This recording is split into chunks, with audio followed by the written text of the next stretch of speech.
सत्संगत जी प्यार से कहना धन निरंकार जी। सत्संगत जी दासी आप सभी के बीच एक विचार लेकर आई है। सत्संगत आशा है प्रवान करेंगे। सत्संगत जी अगर आप मेरे चैनल पर नए हैं तो चैनल को सब्सक्राइब करना ना भूलें। सत्संगत जी प्यार से कहना जी धन निरंकार जी। सत्संगत जी बहुत समय पहले की बात है। गर्मियों की दोपहर थी। सत्संगत सूरज के ठीक ऊपर था। सत्संगत जी और हवा में धूल उड़ रही थी। गांव के बाहर एक टूटा फूटा सा घर था सत्संगत, जो विराम हो चुका था। कभी यहाँ एक छोटा परिवार रहा करता था, माँ बाप और उनका प्यारा सा बेटा। लेकिन एक महामारी ने माँ बाप दोनों को एक झटके में छीन लिया। सत्संगत जी अब सिर्फ वही छोटा बच्चा रह गया था। सत्संगत जी नाम था सोहन। उम्र बस 7 से 8 वर्ष रही होगी। सत्संगत ना कोई सहारा ना कोई अपनापन।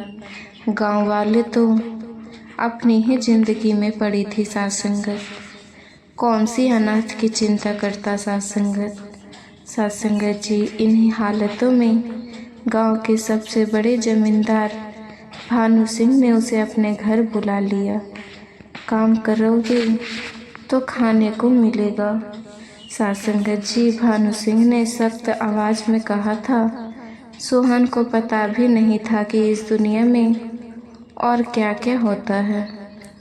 छोटा सा मासूम सा बस इतना जानता था कि अगर रोटी चाहिए तो मालिक के कहे अनुसार काम करना पड़ेगा।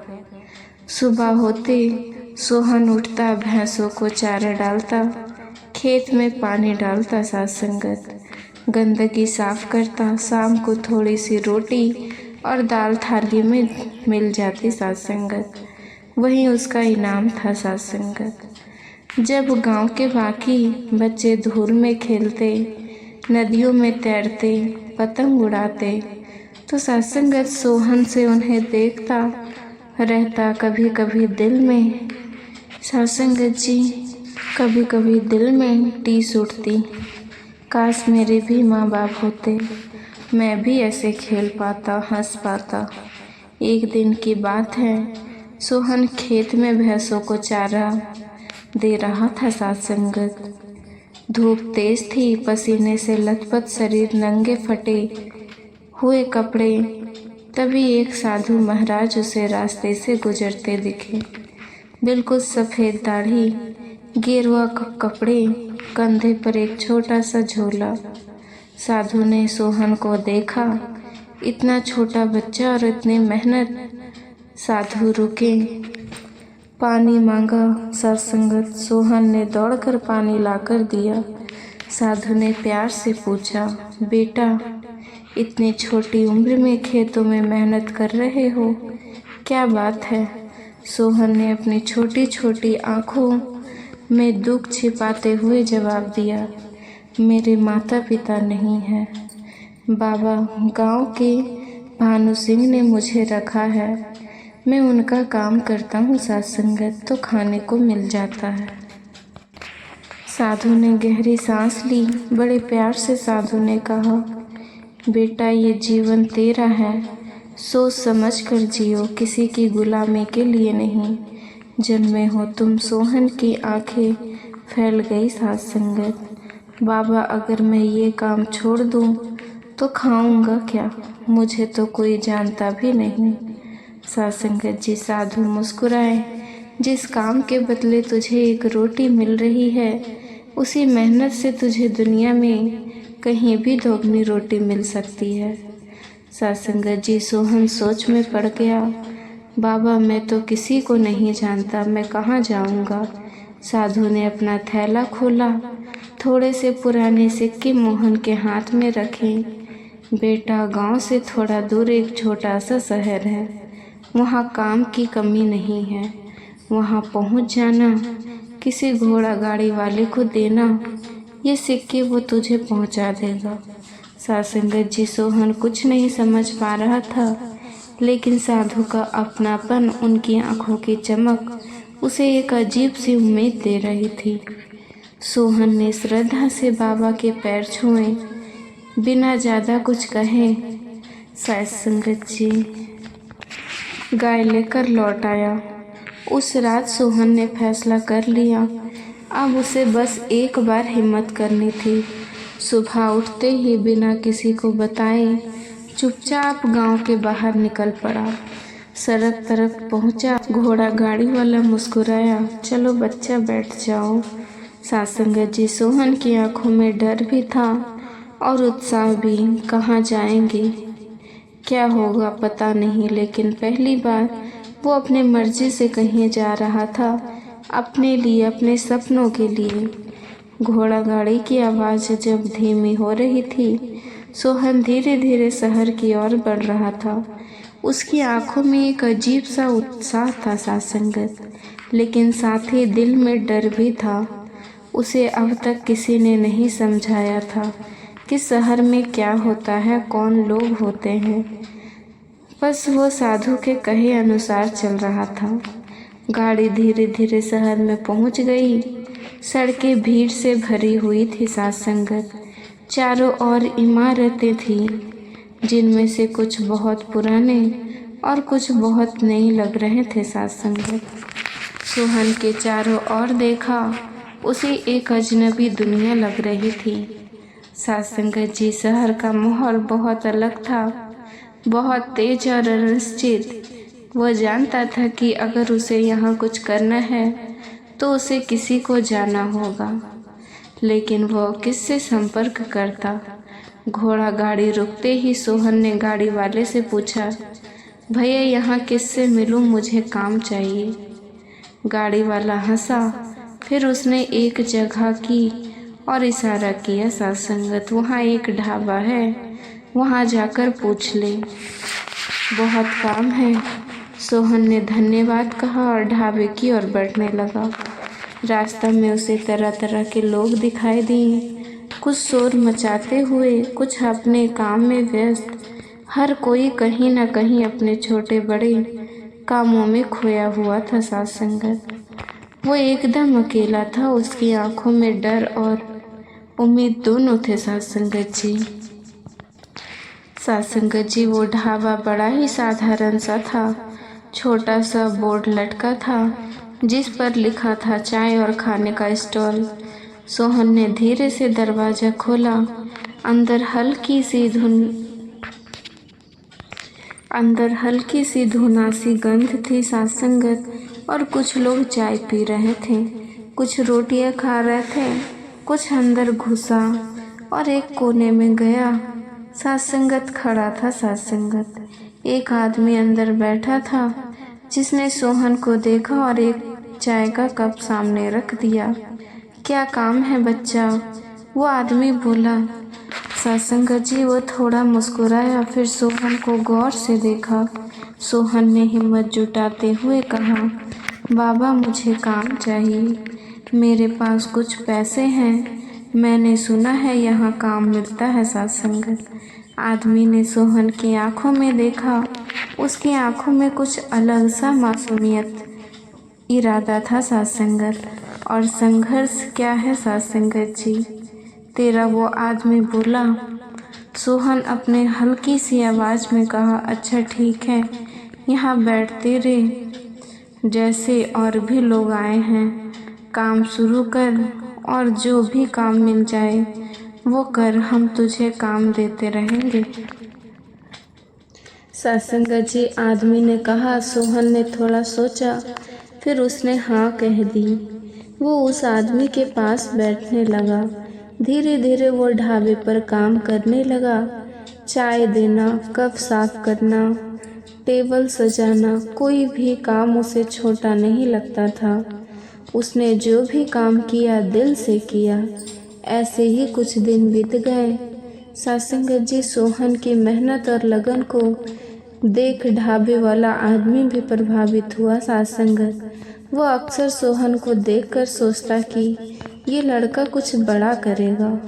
एक दिन वो सोहन के पास आया और बोला, तुम बहुत मेहनती हो, देखो मैं जानता हूँ कि तुमने बहुत कुछ सहा है, लेकिन इस दुनिया में सबसे बड़ी ताकत मेहनत और ईमानदारी है साथ संगत।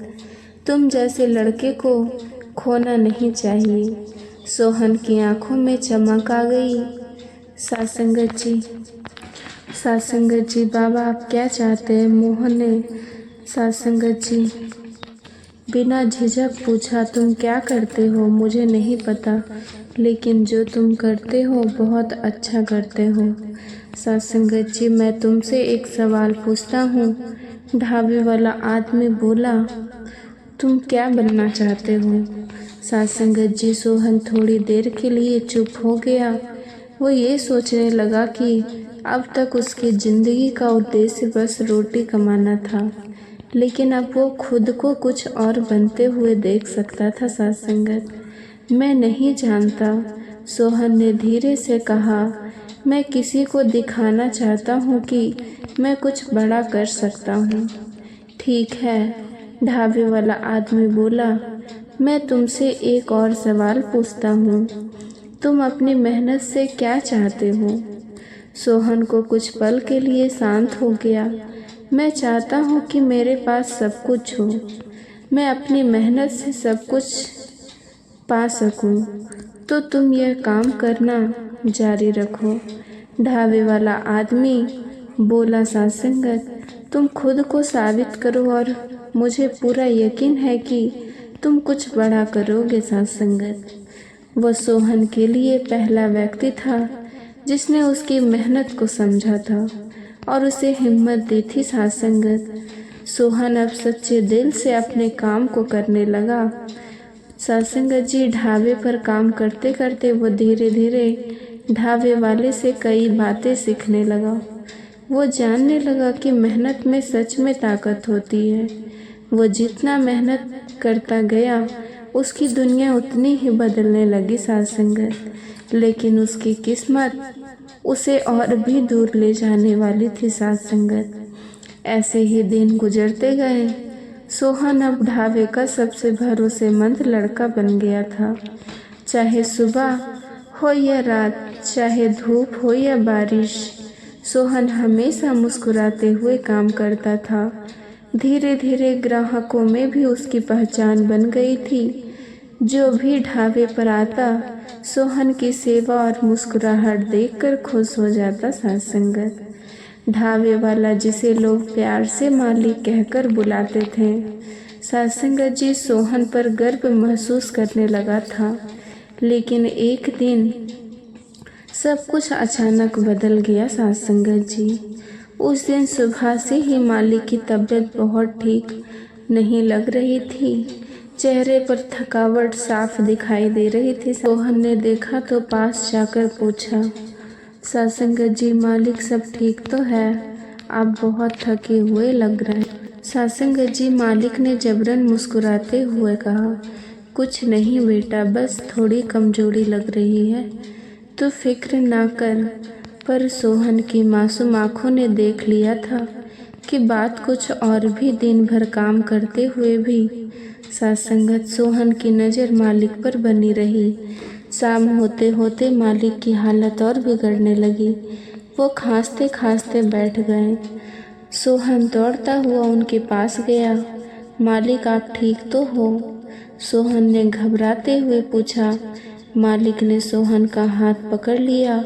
उनकी आंखों में एक अलग सी चमक थी, जैसे वो कुछ कहना चाहता हो, कुछ बहुत ज़रूरी।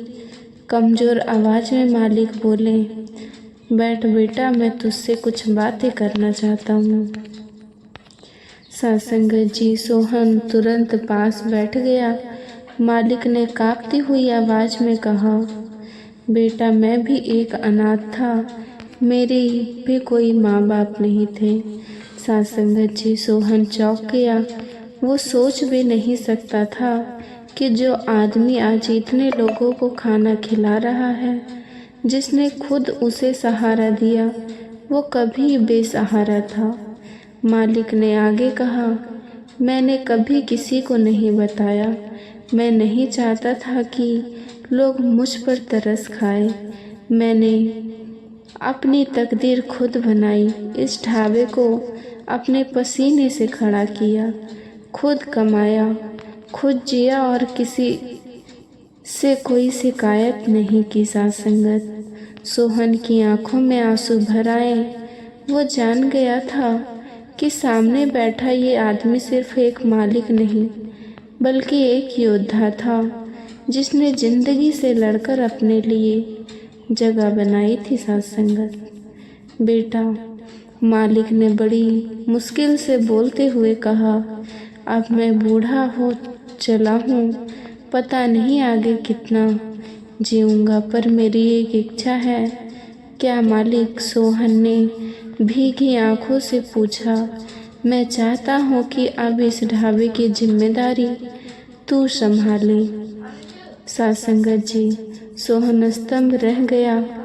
पर मालिक, मैं कैसे मुस्कुराऊं? जैसे मैंने संभाला वैसे तू भी संभालेगा। तेरी मेहनत, तेरी सच्चाई, यही सबसे बड़ी पूंजी है। साथ संगत बेटा, इंसान की किस्मत वही ले जाती है जहाँ उसे जीना होता है।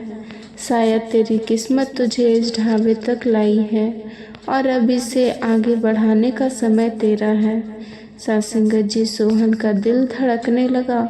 उसने कभी सपने में भी नहीं सोचा था कि एक दिन वो ढाबे का मालिक बनेगा।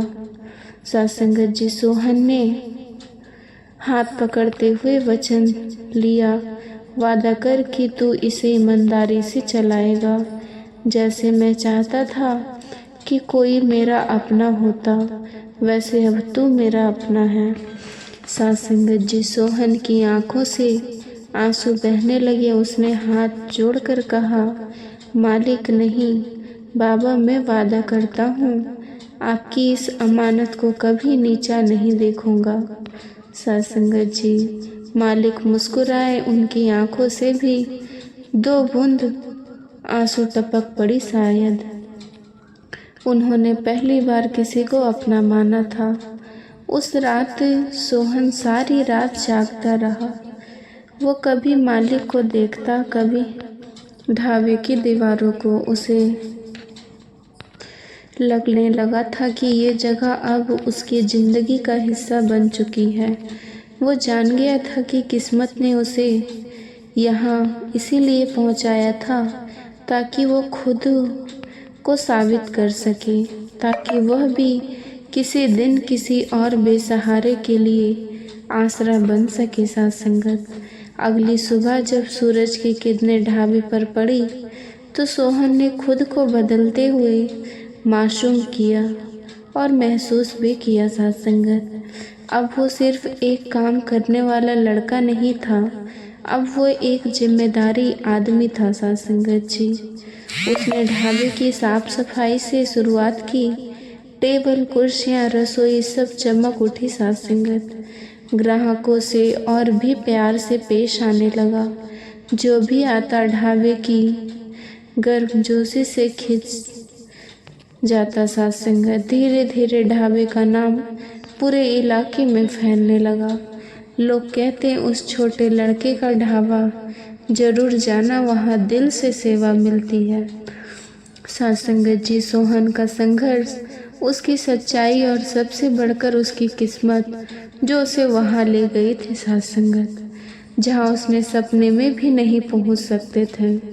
जो बच्चा कभी खेतों में गाय भैंस चराकर बस एक रोटी के लिए तरसता था, अब वो खुद अपने हाथों से दूसरों को खाना खिला रहा था। साथ संगत किस्मत ने उसे गुलामी से आज़ादी तक, दुखों से खुशी तक और अकेलेपन से अपनापन तक की यात्रा करवाती थी। साथ संगत अब जब भी कोई अनाथ बच्चा ढाबे पर आता तो सोहन ने उसे प्यार से बिठाकर कहता, डरो मत, किस्मत जब ले आती है तो कहीं ना कहीं पहुंचाती भी है, बस दिल से मेहनत करते रहो।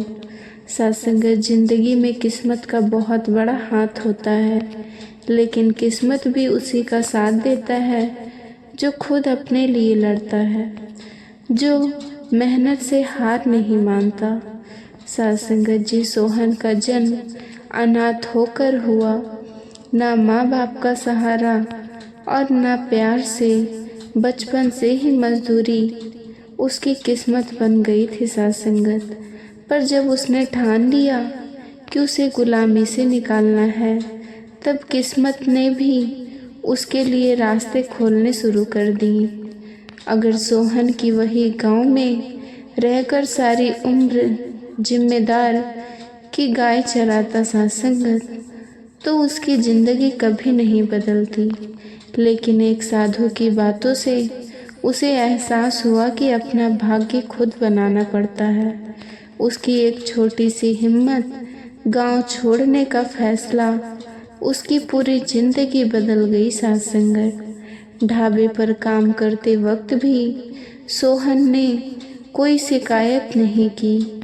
उसने दिल से मेहनत की और उसकी सच्चाई ने उस इंसान का दिल जीत लिया। तो खुद भी अनाथ था साथ संगत। जब ढाबे वाले ने अपनी पूरी जिम्मेदारी सोहन को सौंप दी, तब ये साफ हो गया कि मेहनत और सच्चाई का फल देर से सही लेकिन बहुत बड़ा मिलता है साथ संगत जी। यही ज़िंदगी का असली सच है। किस्मत भी उन्हीं के दरवाजे खटखटाती है जो खुद चलने की हिम्मत रखते हैं। सिर्फ अपने सपने देखने से कुछ नहीं होते, सपनों को पूरा करने के लिए पसीना बहाना पड़ता है साथ संगत।